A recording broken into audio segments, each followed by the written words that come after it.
Nah, begitu juga dengan kuda perang. Dan kuda perang itu ikhwatul Islam, kuda itu mahal. Berapa harga kuda sekarang? Ada yang tahu?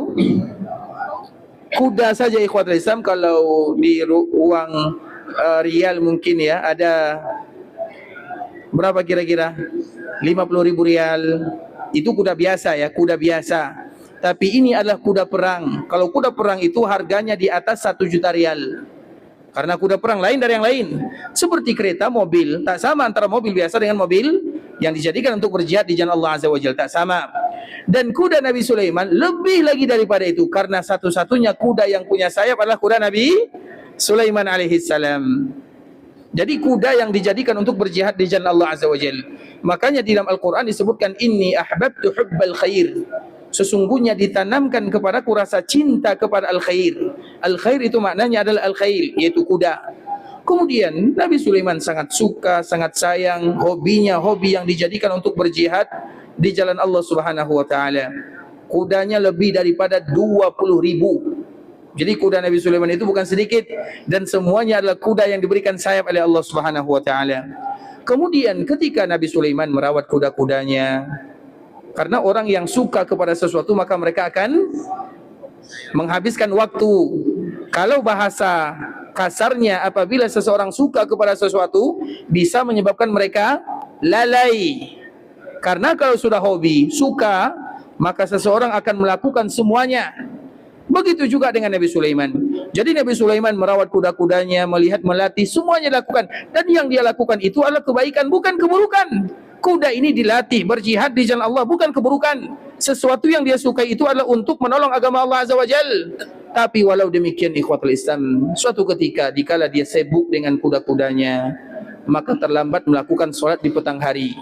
Jadi solat di petang hari itu adalah solat yang dilakukan oleh semuanya, mulai dari zaman Nabi Adam sampai umat Nabi SAW. Ada yang menyebutkan solat di petang hari itu adalah asar, ada yang menyebutkan solat di petang hari itu adalah maghrib. Tapi sebagian para ulama menyebutkan solat asar karena Allah menyebutkan hafizu ala salawati was salatil wusta wa qumu lillahi qanitin. Jagalah solat-solat kalian, dan di antara solat yang mesti kalian jaga, bahkan lebih berat daripada solat subuh, adalah salatul wusta. Salatul wusta itu para ulama nafsirkan yaitu salatul asar, karena banyak di antara kaum muslimin yang lalai daripada solat asar tersebut.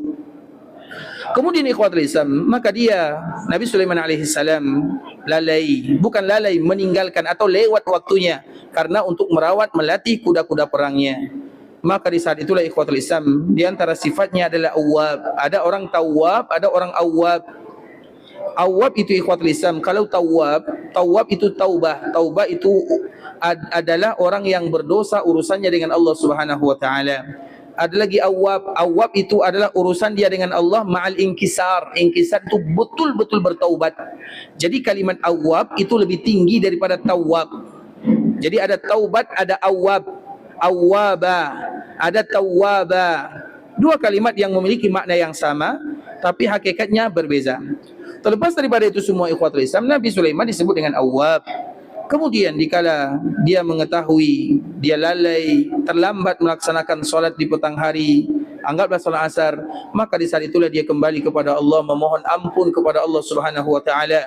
Kemudian bukti dia memohon ampun, maka dia melihat yang membuat dia lalai dari beribadah kepada Allah adalah kuda-kuda yang tadi ditanamkan kecintaan kepadanya. Maka apa yang terjadi ikhwatul Islam, diambil pedangnya, maka disembelih 20.000 ekor kuda yang tadi dijadikan untuk berjihad, disembelih gara-gara kalian aku lalai beribadah kepada Allah Subhanahu wa taala. Itulah hakikat ubudiyah. Sesuatu yang membuat kita lalai beribadah kepada Allah, maka harus kita jauhkan, karena kalau tidak maka kita akan selalu lalai dari Allah Subhanahu wa taala. Dan ingat ikhwatul Islam, orang yang melakukan demikian pasti akan diganti oleh Allah Subhanahu wa taala dengan yang terbaik. Nabi Sulaiman betul-betul bertaubat kepada Allah, kemudian meninggalkan sesuatu yang membuat dia lalai dari Allah Azza wa Jalla. Salah satunya adalah kuda-kudanya. Apa yang terjadi? Tidak lama setelah itu Allah Subhanahu wa taala mengganti untuknya kendaraan jihad yang terbaik yang tak pernah dimiliki oleh siapapun. Itulah yang kita kenal dengan angin. Jadi yang menjadi kendaraan Nabi Sulaiman adalah angin, ganti daripada kuda-kuda perang yang tadi memiliki sayap. kemudian dia meninggalkan karena Allah, maka Allah ganti dengan yang terbaik.